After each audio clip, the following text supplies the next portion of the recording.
Yeah.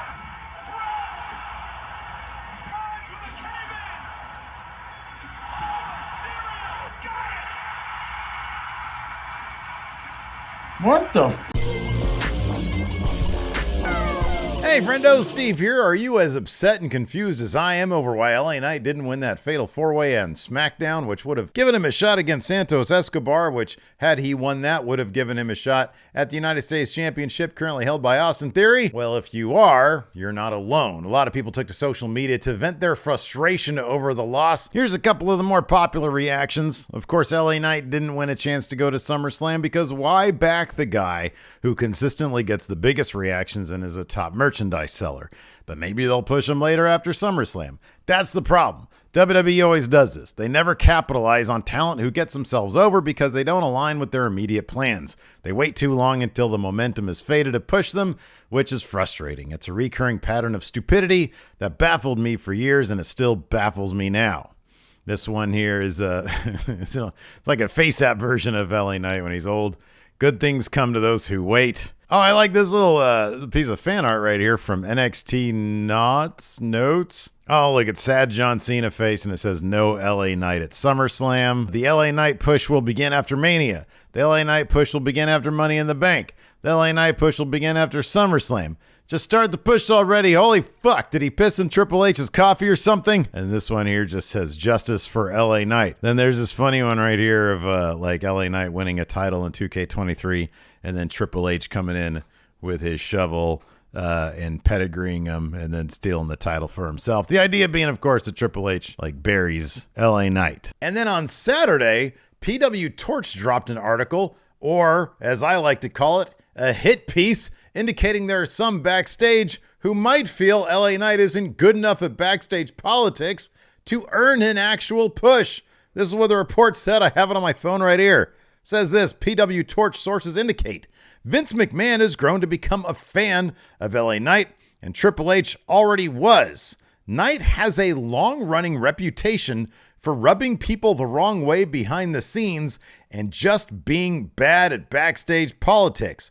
Those who know him well tend to like him, and some of them have spoken up on his behalf when Knight gives a bad first impression. It says here, Knight's surging crowd reactions and social media popularity have landed him on the radar of Triple H and McMahon as being a candidate for a big push after SummerSlam. If his push isn't sustained, even if crowds still like him, it'll likely be because he's mishandled himself backstage in a way that caused him to lose the support of key people who can influence his push. Listen up. Whoever in WWE management is leaking this info to PW Torch, this isn't your game. It's LA Knight's game, and you should mind your own business. The crowds love him, I love him, and I want to see him get at least that damn U.S. title, if nothing else. I'm not doing anything right now with Austin Theory.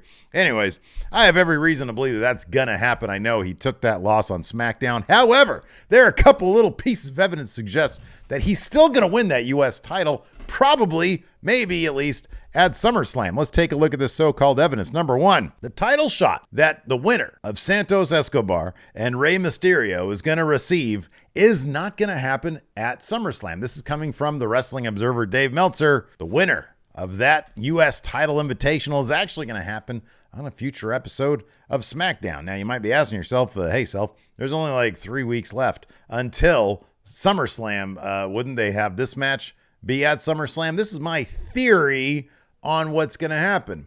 They'll have the match on the go-home episode of SummerSlam, of SmackDown rather, before SummerSlam, and then whoever has, probably Rey Mysterio, will lose that match to Austin Theory. It might be Santos Escobar. He just beat Austin. Anyways, whoever wins between the Rey Santos thing is going to lose to Austin Theory on the SmackDown before SummerSlam. Then, being full of himself, Austin Theory will show up at SummerSlam, and in a mocking fashion, the way John Cena used to have United States Open challenges, will issue his own Open challenge, which will be answered by LA Knight, and that's where he's going to win. It's going to be a big surprise moment, a big surprise pop for LA Knight there in Detroit.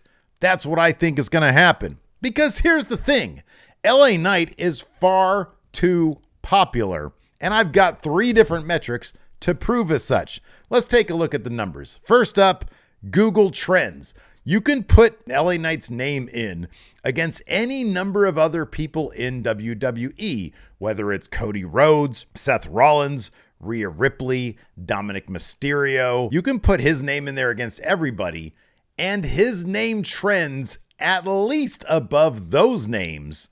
The only person he doesn't trend above is Roman Reigns. Also, and there's sort of obviously a big caveat here, he doesn't trend higher than Logan Paul, who's like one of the most trendingest persons there is on the planet Earth. But within actual WWE superstars who are known for WWE, it's like Roman Reigns, and then it's everybody else. But at the top of that everybody else is pretty much LA Knight. Let's take a look at another piece of evidence. Take a look at WWE's merch shop. Okay, if you go to their bestsellers section in their t-shirts, they have a bunch of new stuff at the top. It's like SummerSlam attire. But after that, several LA Knight shirts currently claim to be top selling in shirts, in all of men's shirts. Cody Rhodes has some shirts up there. I think Seth Rollins has some shirts up there. But by and large, it is LA Knight and Cody Rhodes as far as the top merch sellers go. And I'll be honest with you, LA Knight's merchandise is really not that great. If you really want some good merchandise, you can go to friendoshop.com. Right now we got Friendo Club and WrestleJuice attire over there. I'm wearing one of these shirts right here, and I'm wearing one of our hats right here. And right now you can get 20% off over there at friendoshop.com. Just use the promo code PURPLE. It works site-wide. There's going to be more WrestleJuice attire there as well, including a Let Me Tell You Something shirt. Anyways, getting back to LA Knight, let's talk about the third metric we're going to use to show that LA Knight is incredibly popular and is probably going to get a push soon. Take a look at his YouTube numbers. They're basically on par or at least above everybody that isn't the Bloodline. WWE puts together all sorts of fancy packages over the Bloodline, and they get like in the multiple millions of views.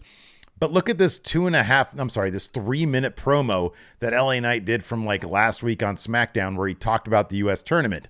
It's already at over 1 million views. He had a dark segment with Hit Row that did like 1.5 million views. Look at everybody else, including names like Cody Rhodes and Seth Rollins. Their numbers aren't anywhere close to LA Knight's numbers, and they're on TV a lot. They're doing a lot of things. They're highly featured. They're very prominent acts. LA Knight is not. He's barely won any matches over the past couple months. He's just not featured that much. So that's all to say there's no way WWE doesn't understand what kind of commodity LA Knight can be. So I firmly believe that he's going to have his time in the sun, and the Yeah movement, or whatever you want to call it, is going to come to fruition. And man, that crowd is going to go crazy when the ring announcer says, "New United States champion, L.A. Knight." Yeah. Anyways, let me know what you guys think about all this stuff in the comments below, because I really like L.A. Knight. I think he's pretty cool. He's ridiculously one note, but I don't care. That's how I like my wrestlers sometimes.